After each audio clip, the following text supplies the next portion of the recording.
14 अप्रैल 2024 की सुबह ईरान ने इजराइल पर 300 से ज्यादा ड्रोन और मिसाइलों से हमला किया। ये 1 अप्रैल को सीरिया में ईरान की एम्बेसी पर हुए इजरायली एयर स्ट्राइक का पलटवार था, जिसमें ईरान के 2 टॉप आर्मी कमांडर समेत 13 लोग मारे गए थे। इसी के साथ ईरान और इजराइल के आमने सामने की जंग छिड़ गई, जो पिछले 45 सालों से पर्दे के पीछे लड़ी जा रही थी।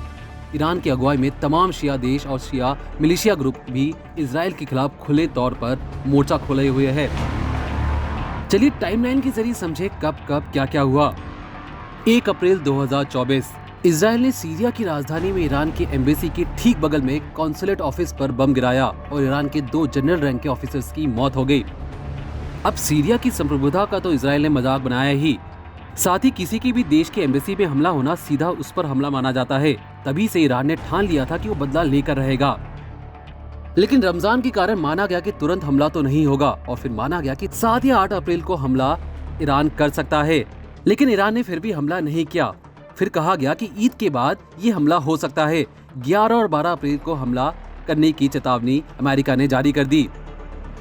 फिर 12 अप्रैल को कहा गया कि 48 घंटों के अंदर ईरान कभी भी इजराइल पर हमला कर सकता है। देखिए, इजराइल को पहले ही पता था कि ईरान बदला लेगा, लेकिन जंग की सनक में इजराइल ने बम तो गिरा दिया। लेकिन फिर 13 अप्रैल को ईरान ने स्ट्रेट ऑफ हॉर्मुज ओमान की खाड़ी में भारत की ओर आ रहे इजरायली अरबपति के जहाज को अपने कब्जे में कर लिया। इस जहाज पर 17 भारतीय सहित कई अन्य देश के लोग सवार थे। सबसे पहले हेलीकॉप्टर से इजरायली जहाज पर हमला किया गया था और इसके बाद ईरान की नौसेना ने इस पर कब्जा कर लिया। ऐसा लगा कि अब ईरान उसके आगे कुछ नहीं करेगा और इतना करके शांत हो जाएगा। इससे पहले आगे बढ़े तो पहले समझते हैं कि क्या है स्ट्रेट ऑफ हॉर्मुज और क्यों तमाम देश इसे लेकर परेशान हैं। ये है स्ट्रेट ऑफ हॉर्मुज, फारस की खाड़ी के मुहाने पर स्थित और वैश्विक ऊर्जा आपूर्ति के लिए सबसे महत्वपूर्ण, समुद्र में व्यापार होने वाले सभी तेल का लगभग बड़ा हिस्सा, लगभग दुनिया का 60% हिस्सा इसी रास्ते से होकर गुजरता है। जल मार्ग ईरान और ओमान को अलग करता है। फारस की खाड़ी को ओमान की खाड़ी और अरब सागर से ये जोड़ता भी है। स्ट्रेट ऑफ हॉर्मुज अपने सबसे संकीर्ण बिंदु पर 33 किलोमीटर चौड़ा भी है, लेकिन शिपिंग लेन दोनों दिशाओं में केवल 3 किलोमीटर चौड़ा है। पेट्रोलियम निर्यातक देश के संगठन यानी ओपेक के सभी सदस्यों सऊदी अरब, ईरान, संयुक्त अरब अमीरात, कुवैत और इराक से निर्यात किए जाने वाले अधिकांश कच्चा तेल इसी जलमार्ग के माध्यम से भेजा जाता है। यही नहीं, दुनिया की सबसे बड़े एलएनजी निर्यातक कतर द्वारा उत्पादित लगभग सभी लिक्विफाइड नेचुरल गैस के लिए उपयोग किए जाने वाला मार्ग भी यही है।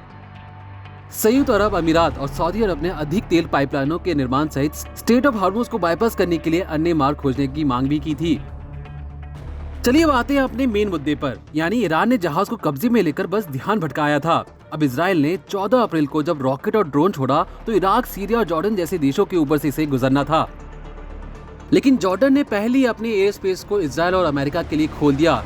जवाब में अमेरिका के कई जंगी जहाज, जो खास तौर पर 5th फ्लीट भी स्ट्रेट ऑफ हॉर्मुज के अंदर यानी पर्शियन गल्फ में मौजूद थे।